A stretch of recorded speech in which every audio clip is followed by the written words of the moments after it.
ఇక డీటెయిల్స్ చూద్దాం. తెలంగాణ సీఎం రేవంత్ అసెంబ్లీలో చేసిన వ్యాఖ్యలపై ఏపీ సీఎం చంద్రబాబు స్పందించారు. త్వరలో అన్ని విషయాలు మాట్లాడతా అని సీఎం చంద్రబాబు అన్నారు. విదేశీ పర్యటన ముగియడంతో ఆయన హైదరాబాద్ చేరుకున్నారు. రాయలసీమ ఎత్తిపోతల ప్రాజెక్టుపై తెలంగాణ అసెంబ్లీలో ముఖ్యమంత్రి రేవంత్ రెడ్డి చేసిన వ్యాఖ్యలపై ఆయన స్పందించారు. తెలంగాణ అసెంబ్లీలో ఏం జరిగిందో తనకు తెలుసునని, కృష్ణా జలాల వివాదంపై త్వరలోనే మాట్లాడతా అని చంద్రబాబు స్పష్టం చేశారు.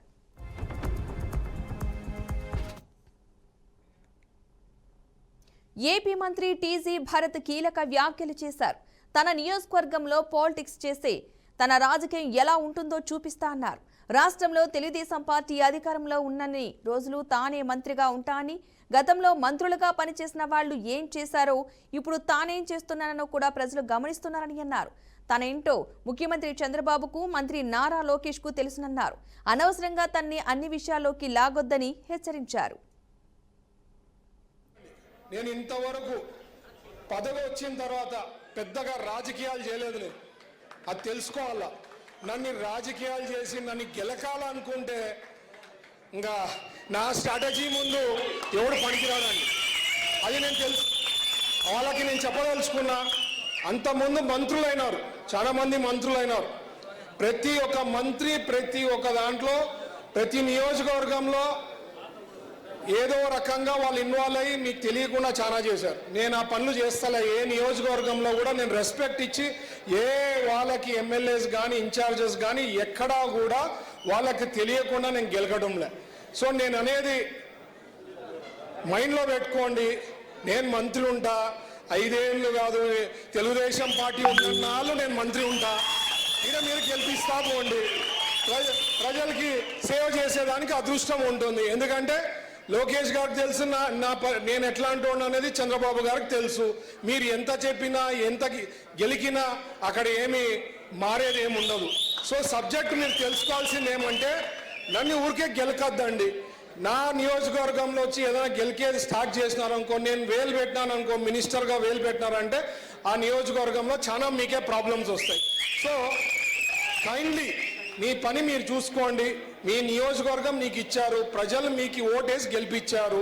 మిమ్మల్ని చూసుకునే బాధ్యత మీ ప్రజలు. మీకు ఎన్నో సమస్యలు ఉంటాయి, అవి సాల్వ్ చేసుకుంటూ పోండి అని. అదే కాకుండా ఊరికే నా నియోజకవర్గంలో వచ్చేవాళ్ళు అంటే ఏదో పెత్తనం చేయాలనో లేదా ఏదో గెలకాలనుకోవడం అయితే మాత్రం నా స్ట్రాటజీస్ ముందు, నేను చేసే పనుల ముందు ఎవరు నా దగ్గరలో కూడా రాలేరు. అది నాకు ఎన్నో నిరూపించుకునేదానికి ఎగ్జాంపుల్స్ ఉన్నాయి. నేను ఒకటే.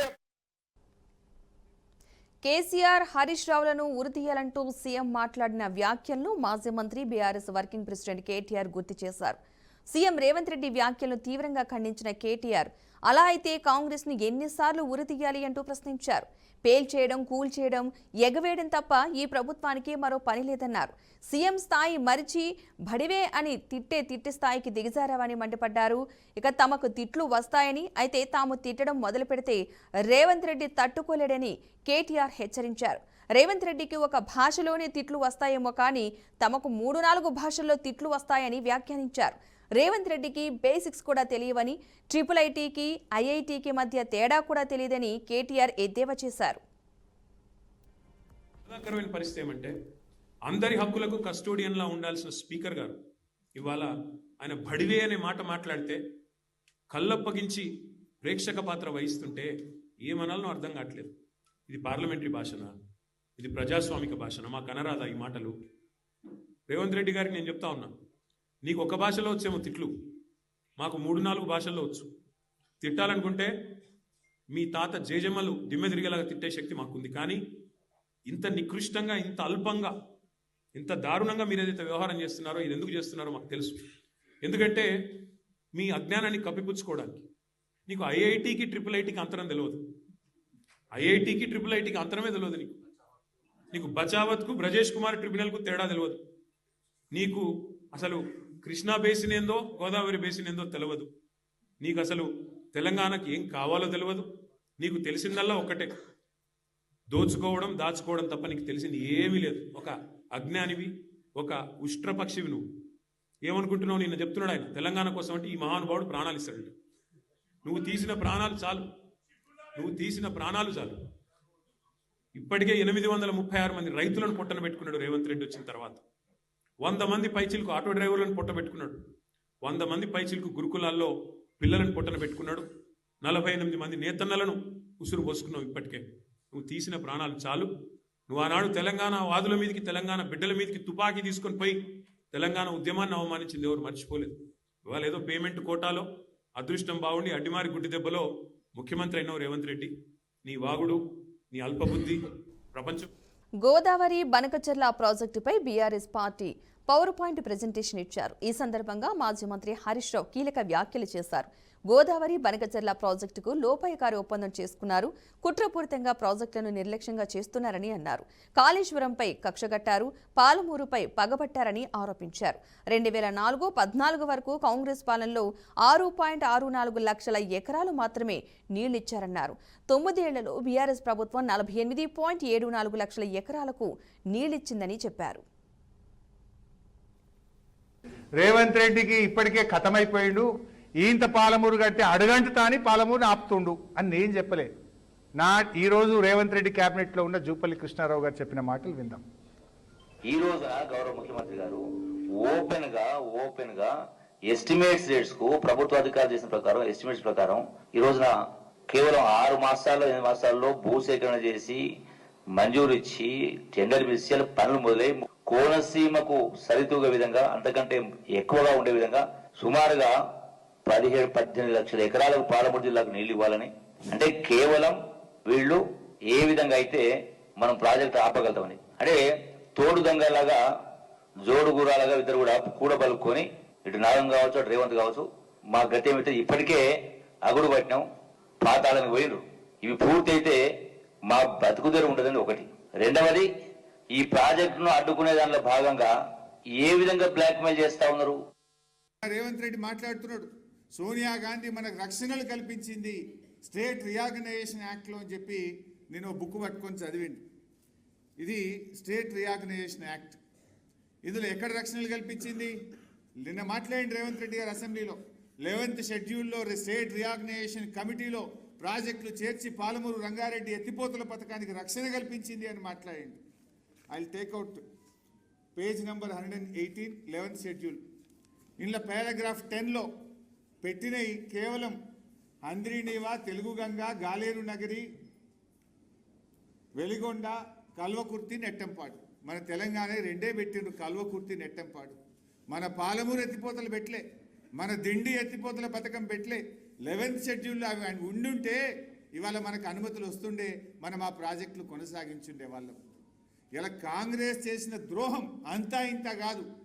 రాష్ట్రాన్ని కలిపింది కాంగ్రెస్, మన విద్యార్థి యువకులను పొట్టన పెట్టుకున్నది కాంగ్రెస్, మన ప్రాజెక్టులను రద్దు చేసింది కాంగ్రెస్.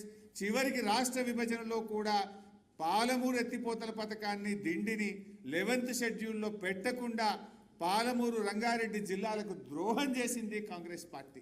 ఆంధ్రప్రదేశ్ రాష్ట్రం ఏర్పడక ముందు అప్పటికే కట్టిన నిజాం సాగర్ లాంటి, దిండి లాంటి అనేక మైనర్ ఇరిగేషన్ మరియు మీడియం ఇరిగేషన్ ప్రాజెక్టులు కింద తెలంగాణకున్న ఆయకట్టు 3000 ఎకరాలు.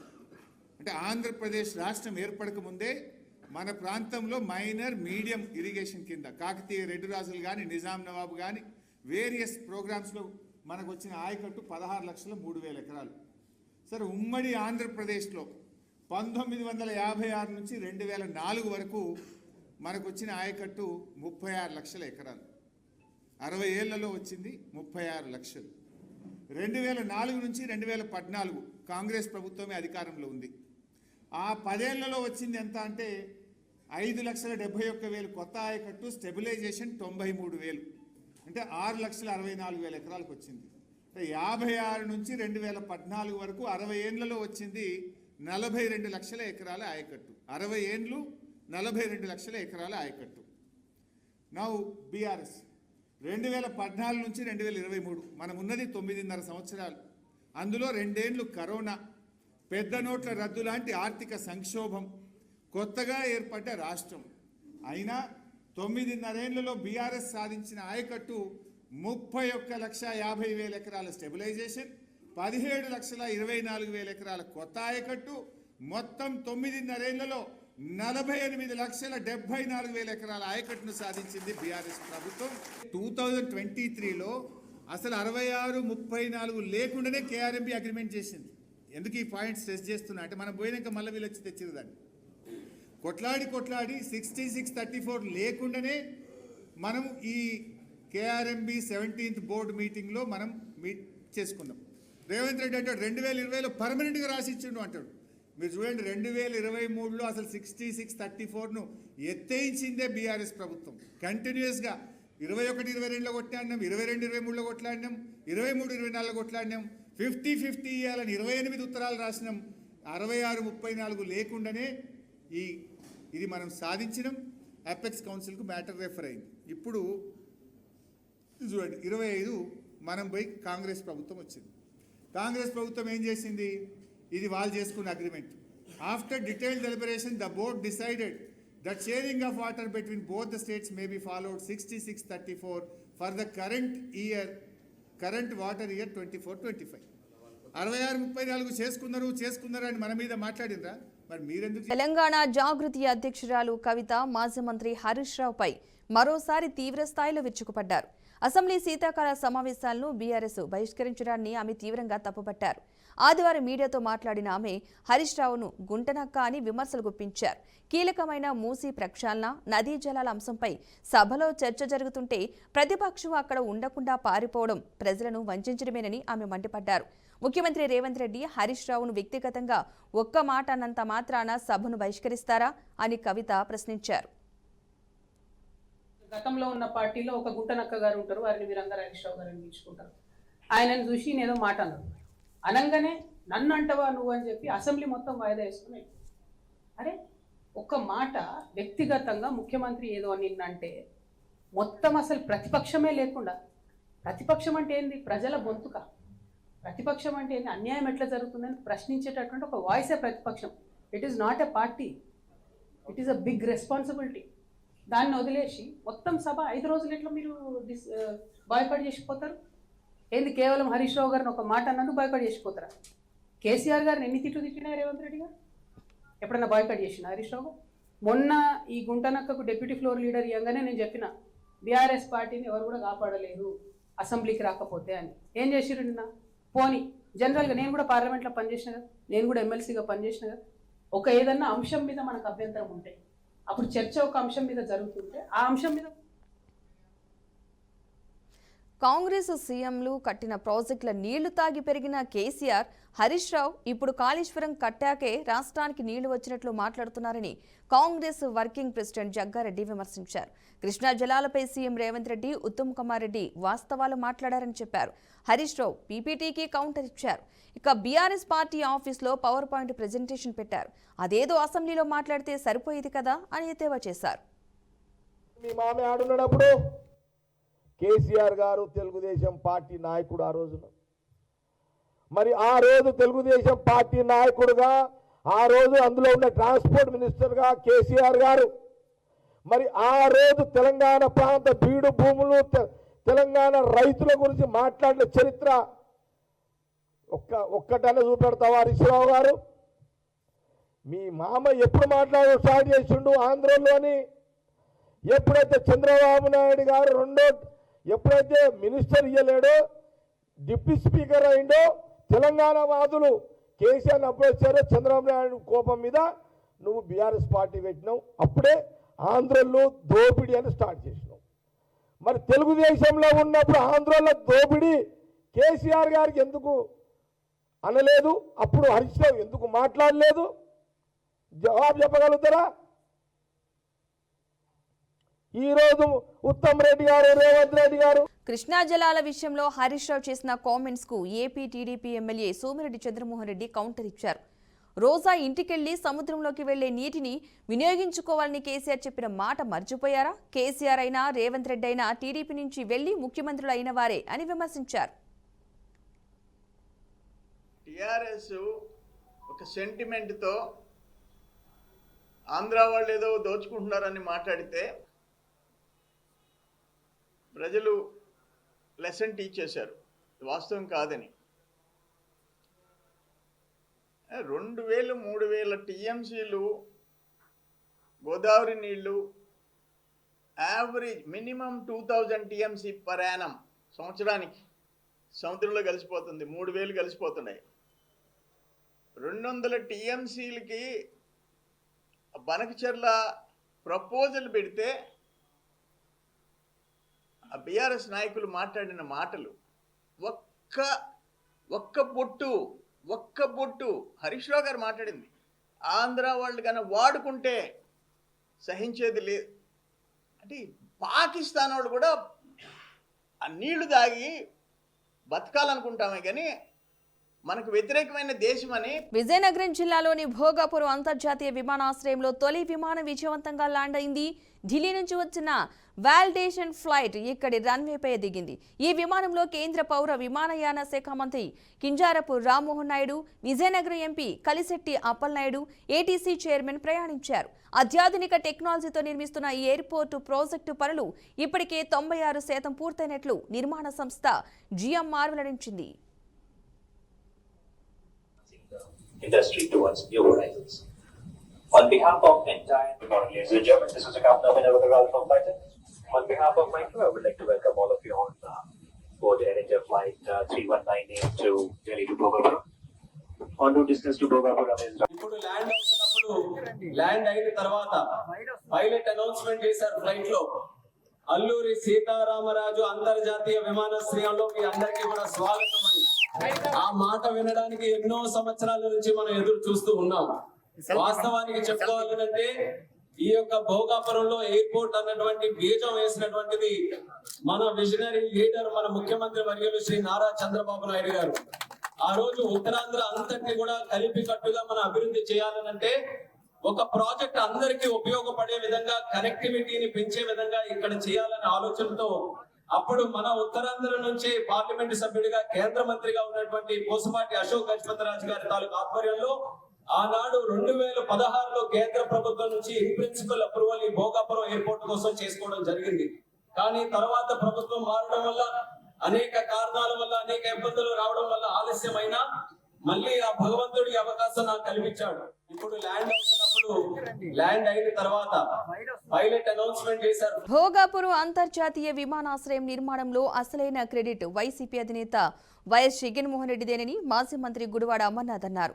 ఉత్తరాంధ్ర ప్రజల చిరకాల స్వప్నమైన ఈ ప్రాజెక్టును జగన్ తన చిత్తశుద్ధితో పట్టాలెక్కించారని, ఆయన హయాంలోనే భూసేకరణ, భూ వివాదాల పరిష్కారం, రైతులకు 1100 కోట్ల పరిహారం అందించారన్నారు. 2023 మే 3న జగన్ శంకుస్థాపన చేయగా 2025 డిసెంబర్ నాటికి విమానాల రాకపోకలు ప్రారంభం కావాలని GMR సంస్థకు గడువు విధించారని పేర్కొన్నారు. మరొకసారి తన క్రెడిట్ చోరీకి తెరలేపేటువంటి కార్యక్రమం చేస్తూ ఉన్నారు. భోగాపురం ఇంటర్నేషనల్ ఎయిర్పోర్ట్ తన ఘనతగా ఈరోజు ల్యాండ్ అవుతున్నటువంటి ఫ్లైట్ తన సాధించినటువంటి కార్యక్రమంగా చెప్పుకునేటువంటి ప్రయత్నం గత కొన్ని రోజులుగా జరుగుతూ ఉంది. ఇటువంటి క్రెడిట్ చోరీ కార్యక్రమాలు గడిచినటువంటి 2 సంవత్సరాలుగా తన అధికారంలోకి వచ్చిన దగ్గర నుంచి అనేక విషయాల్లో తన క్రెడిట్ చోరీ చేసుకునేటువంటి కార్యక్రమం చేస్తూ ఉన్నారు.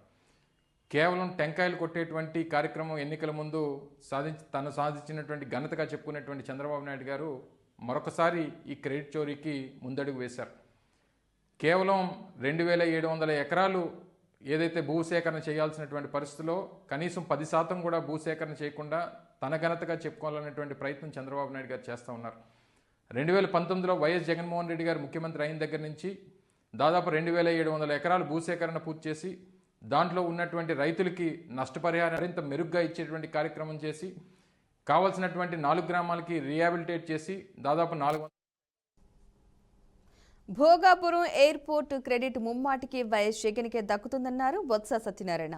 భూసేకరణ జగన్ చేశారని, నిధులు కేటాయించారని, ఢిల్లీ ఎయిర్పోర్టు ప్రారంభోత్సవానికి నేను వెళ్లానని అన్నారు. అప్పుడు ప్రభుత్వ పెద్దలు GMRను అభినందించారని అన్నారు.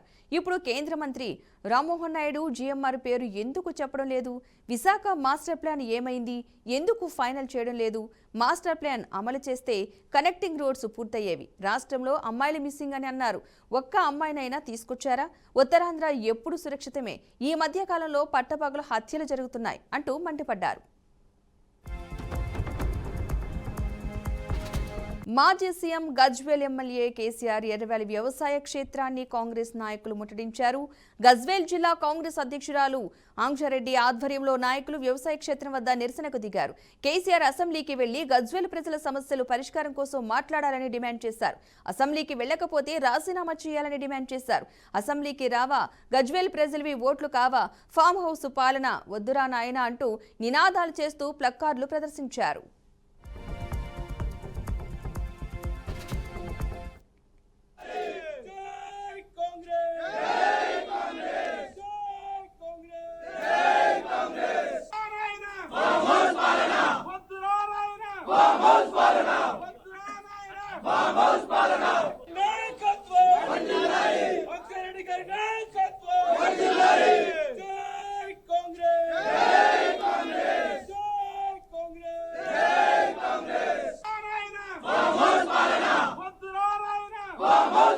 అసెంబ్లీలో ఎమ్మెల్యే కూనంనేని సాంబశివరావు ప్రధాని మోదీ చేసిన వ్యాఖ్యలపై బీజేపీ నాయకుడు చికోటి ప్రవీణ్ తీవ్రంగా మండిపడ్డారు. ఎమ్మెల్యే కూనం మాట్లాడేటప్పుడు నోరు అదుపులో పెట్టుకోవాలని, ఇప్పటికే మీ బతుకులు రోడ్డు మీదే, పార్టీ వెంటిలేషన్పై ఉన్నాయంటూ ఘాటుగా విమర్శలు గుప్పించారు.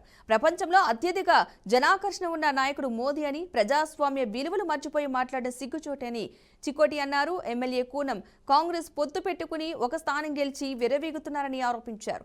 రాజకీయాల్లో హుందాతనం లేకపోతే దివాళా కోరుతానమే అంటూ పదునైన మాటలతో ఘాటైన వ్యాఖ్యలు చేశారు. జై శ్రీరామ్. కూనంనేని సాంబశివరావు, నువ్వు నోరు అదుపులో పెట్టుకుంటే బాగుంటుంది. ఆల్రెడీ మీ బతుకులు రోడ్డుపై ఉన్నాయి, మీ యొక్క పార్టీ వెంటిలేటర్ పై ఉన్నది. ఏదో కొమ్మక్కై కాంగ్రెస్ తోటి ఒక సీటు గెలవంగానే నా అంత మొగోడు కాదని నువ్వు మా మోదీ గారి మీద నోటికొచ్చినట్టు మాట్లాడుతూ, ఫస్ట్ నీ మైండ్ దొబ్బింది, మీ పార్టీ దొబ్బింది. కాబట్టి ఇవాళ మీకు ఏ ఠికానా లేదు. ప్రజలల్లా మీకు జీరో, ప్రజలల్లా మీకు జీరో. ఇవాళ మీరు జీరోలు. ఇవాళ మోదీ గారి హీరో, గుర్తుపెట్టుకో. ఇవాళ ప్రపంచంలోనే అత్యంత జనాకర్షణ ఉన్న నాయకుడు మోదీ గారు. ఆయన కాలి గోటి కాదు, గోటి కూడా ఎక్కువైపోయిందేమో, ఆయన కాలి కింద ఉన్న ధూళితో సమానం కాదు నువ్వు, నీ పార్టీ. నువ్వు మాట్లాడితే ఒరిగేది ఏం లేదు. ఇలా ప్రజలు తూ తూ తూ అని ఉంచుకుంటున్నారు మిమ్మల్ని చూసి. దయచేసి మోదీ గారి దగ్గరికి వస్తే మాత్రం ఖబర్దార్ బిడ్డ. ఆల్రెడీ జీరో బతుకులలో ఉన్న మీరు మాట్లాడితే ఇలా ఎవరు పట్టించుకునే పరిస్థితిలో ఉండదు. మరి ఇలా రోడ్డు మీద తిరిగే పరిస్థితి ఉండదు. మరి ఇలా మోదీ గారిని అంటే మాత్రం ఇది ఖబర్దార్ అని చెప్పి నేను ఈ సందర్భంగా తెలియజేస్తూ, మళ్ళీసారి మా యొక్క మోదీ గారి జోలికి వస్తే 4 జీవితం బిడ్డ అని చెప్పి ఈ సందర్భంగా తెలియజేస్తూ జాగ్రత్తగా ఉండాల్సిందిగా నేను డిమాండ్ చేస్తాను. జై తెలంగాణ రాజకీయాల్లో ప్రకంపనలు సృష్టించిన ఫోన్ ట్యాపింగ్ కేసులో తాజా పరిణామాలు మరింత ఉత్కంఠ రేపుతున్నాయి. ఈ కేసులో కీలక నిందితుడిగా ఉన్న ఎస్ఐబి మాజీ చీఫ్ ప్రభాకర్ రావు కస్టడీ విచారణతో ఈ కేసు దర్యాప్తు మరింత కీలక దశకు చేరుకుంది. ఇక తాజాగా బీఆర్ఎస్ ఎమ్మెల్సీ నవీన్ రావుకు నోటీసులు ఇచ్చిన సిట్ అధికారులు ఇవాళ సుదీర్ఘంగా ఆయనను విచారించారు. జూబ్లీహిల్స్ పోలీస్ స్టేషన్లో నవీన్ రావుపై దర్యాప్తు అధికారులు ప్రశ్నల వర్షం కురిపించారు. ఎస్ఐబి మాజీ అధికారులతో ఉన్న సంబంధాలపై ఆరా తీశారు. ఇప్పటికే పలువురు రాజకీయ నేతలు, అధికారులు ఇచ్చిన స్టేట్మెంట్ల ఆధారంగా నవీన్ రావు వాంగ్మూలాన్ని సిట్ అధికారులు రికార్డ్ చేసినట్లు సమాచారం. గత నెలలో ఎస్ఐబి మాజీ చీఫ్ ప్రభాకర్ రావును సిట్ విచారించింది. ఈ విచారణకు సంబంధించి జనవరి 16వ తేదీన సిట్ సుప్రీంకోర్టుకు నివేదిక సమర్పించనుంది. అయితే ఈ క్రమంలో బీఆర్ఎస్ మాజీ మంత్రి హరీష్ రావుకు నోటీసులు రాబోతున్నాయని, ఆయనను సిట్ ప్రశ్నించబోతోందని పెద్ద ఎత్తున ప్రచారం జరిగింది. ఈ వ్యవహారంలో హరీష్ ను ప్రతివాదిగా చేరుస్తూ తెలంగాణ ప్రభుత్వం సుప్రీంకోర్టులో పిటిషన్ దాఖలు చేసింది. దీంతో ఈ కేసులో సిట్ హరీష్ రావుపై ఫోకస్ పెట్టబోతుందనే చర్చ జరుగుతోంది.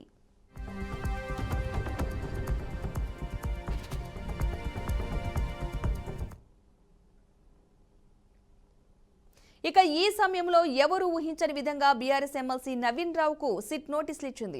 ఇవాళ ఆయన ప్రశ్నించడంతో ఈ పరిణామం కీలకంగా రాజకీయాల్లో చర్చాంశంగా మారింది. నవీన్ రావు ప్రశ్నలు సంబంధించి సిట్ ఆయన వద్ద కీలక సమాచారం సేకరించిందని, ఆయన స్టేట్మెంట్ ఆధారంగా బీఆర్ఎస్ లోని మరికొంతమంది ముఖ్య నేతలను విచారించే అవకాశం ఉందని టాక్ వినిపిస్తోంది.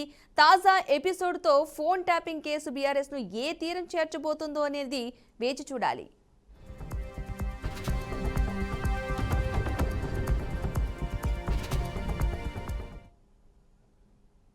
పల్నాడు జిల్లా గురజాలలో క్రికెట్ అభిమానులకు జిల్లా అర్చక పురోహిత బ్రాహ్మణ సంఘం తీపి కబురు అందించింది. తమ ఆధ్వర్యంలో ఆంధ్రప్రదేశ్, తెలంగాణ 2 రాష్ట్రాల స్థాయి క్రికెట్ టోర్నమెంటుని నిర్వహించబోతున్నట్లు గురజాల మండల బ్రాహ్మణ సేవా సంఘం సహాయక కార్యదర్శి ఆచంట కృష్ణకుమార్ తెలిపారు. ఈ నెల 6వ తేదీ నుంచి 10వ తేదీ వరకు జరగనున్నట్లుగా నిర్వాహకులు చెప్పారు. గురజాల ప్రభుత్వ ఉన్నత పాఠశాల మైదానం ఇందుకు వేదిక కానుంది. ఈ టోర్నమెంటులో 2 రాష్ట్రాలకు చెందిన పలు జట్లు పాల్గొనున్నాయి. ఈ పోటీలో విజయం సాధించిన జట్లకు ప్రథమ, ద్వితీయ బహుమతులు అందజేయనున్నట్లు నిర్వాహకులు తెలిపారు. టోర్నమెంటుకు హాజరయ్యే క్రీడాకారుల కోసం వసతి సదుపాయాలను కూడా ఏర్పాటు చేసినట్లు వెల్లడించారు. గురజాలలో కొలువైనటువంటి అమ్మవారి ఆశీస్సులతో గురజాల స్థానిక ప్రభుత్వ ఉన్నత పాఠశాల క్రీడా మైదానం నందు ఆంధ్ర, తెలంగాణ రాష్ట్రాల రాష్ట్ర స్థాయి పురోహిత అర్చక క్రికెట్ టోర్నమెంట్ కార్యక్రమం మంగళవారం 6వ తారీఖు నుంచి 10వ తారీఖు వరకు నిర్వహించడం జరుగుతుంది. ఈ కార్యక్రమానికి మొత్తం 10 టీములు వచ్చాయి. వచ్చిన టీములన్నిటికీ కూడా వసతి సౌకర్యం మేము బ్రాహ్మణ సంఘం ఆధ్వర్యంలో అర్చక పురోహిత కార్యక్రమం ఆధ్వర్యంలో నిర్వహిస్తున్నాము. దీనికి మొదటి ప్రైజు, 2వ ప్రైజుగా నిర్ణయించాము. భారతదేశం క్రీడా రంగంలో సరికొత్త శిఖరాలను అధిరోహించే దిశగా అడుగులు వేస్తోందని ప్రధానమంత్రి నరేంద్ర మోదీ తెలిపారు. వారణాసిలో 72వ జాతీయ వాలీబాల్ ఛాంపియన్షిప్ ప్రారంభోత్సవ కార్యక్రమంలో వీడియో కాన్ఫరెన్స్ ద్వారా పాల్గొన్న ఆయన క్రీడాకారులను ఉద్దేశించి ప్రసంగించారు. ఈ సందర్భంగా భారత్ భవిష్యత్తులో చేపట్టబోయే మెగా స్పోర్ట్స్ ఈవెంట్ల గురించి కీలక వ్యాఖ్యలు చేశారు. 2036 ఒలింపిక్స్ క్రీడలకు ఆతిథ్యం ఇవ్వడమే లక్ష్యంగా భారత్ ముమ్మర ప్రయత్నాలు చేస్తుందని ప్రధాని వెల్లడించారు. ఈ ప్రతిష్టాత్మక ఈవెంట్ హక్కులను దక్కించుకోవడానికి ఎక్కడా రాజీ పడకుండా కృషి చేస్తున్నామని అన్నారు. भूमिका है, अपनी जिम्मेदारी है और हम तभी सफल होते हैं जब हर कोई अपनी जिम्मेदारी को बखूबी निभाता है, गंभीरता से निभाता है. हमारा देश भी इसी तरह आगे बढ़ रहा है. स्वच्छता से डिजिटल पेमेंट तक और एक पेड़ मां के नाम से लेकर विकसित भारत के अभियान तक हम इसलिए प्रगति कर रहे हैं क्योंकि देश का हर एक जन, हर एक वर्ग, हर प्रांत एक सामूहिक चेतना से, इंडिया फर्स्ट की भावना से देश के लिए काम कर रहा है. साथियों, आजकल दुनिया में కాంగ్రెస్ అగ్ర నాయకురాలు ఎంపీ ప్రియాంక గాంధీకి ఆ పార్టీ కీలక బాధ్యతలు అప్పగించింది. ఈ ఏడాది అస్సాంలో ఎన్నికలు జరగనున్నాయి. ఈ క్రమంలో అక్కడ స్క్రీనింగ్ కమిటీ చైర్మన్గా ఆమెను నియమించింది. ఏఐసీసీ ప్రధాన కార్యదర్శి కేసీ వేణుగోపాల్ ఈ మేరకు ఉత్తర్వులు జారీ చేశారు. ప్రియాంక కమిటీలో లోక్సభ ఎంపీలు ఇమ్రాన్ మసూద్, సప్తగిరి శంకర్ తో పాటుగా సిరివెల్ల ప్రసాద్ను కూడా సభ్యులుగా అయితే నియమించడం జరిగింది. ఎన్నికల్లో పోటీ చేసే అభ్యర్థుల ఖరారు, ఎన్నికల ముందు జరగాల్సిన అంతర్గత సంప్రదింపులు వంటివి కమిటీ నిర్వహించనుంది. ఇక పశ్చిమ బెంగాల్, కేరళ, తమిళనాడు, పుదుచ్చేర్లకు కూడా స్క్రీనింగ్ కమిటీలను ఏర్పాటు చేసినట్లు తెలిపారు. ఛత్తీస్గఢ్ రాష్ట్రం బస్తర్ డివిజన్లోని సుక్మా, బీసాపూర్ జిల్లాలో జరిగిన 2 వేర్వేరు ఎన్కౌంటర్లలో 14 మంది మావోయిస్టులు అయితే మృతి చెందారు. వీరిలో 6 మహిళలు ఉన్నారు. మరణించిన వారిలో మావోయిస్టు కీలక నాయకుడు, కుంటా ఏరియా కమిటీ కార్యదర్శి సచిన్ మంగుడు ఉన్నట్లుగా పోలీసులు అయితే తెలిపారు. సుక్మా జిల్లాలోని కిష్టారం అడవుల్లో ఆపరేషన్ చేపట్టిన బలగాలు 12 మంది మావోయిస్టులను ఎన్కౌంటర్ చేశారు. బీజాపూర్ జిల్లా గగన్పల్లి, ముర్గిపార్ అడవుల్లో ఎన్కౌంటర్లో 2 మావోయిస్టులు మృతి చెందారు. వారిని పామేడు ఏరియా కమిటీ సభ్యుడు Hunga Madakam alias Panchuga, party platoon committee సభ్యురాలు ఐతి ముజాకి అలియాస్ జోగిగా గుర్తించారు.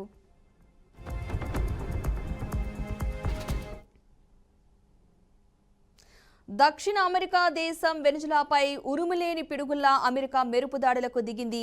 ఊహించని ఈ దాడులతో రాజధాని కారాకాస్ దద్దరిల్లింది. రాజధాని గగనతలంపై అమెరికా యుద్ధ విమానాలు చక్కర్లు కొట్టాయి.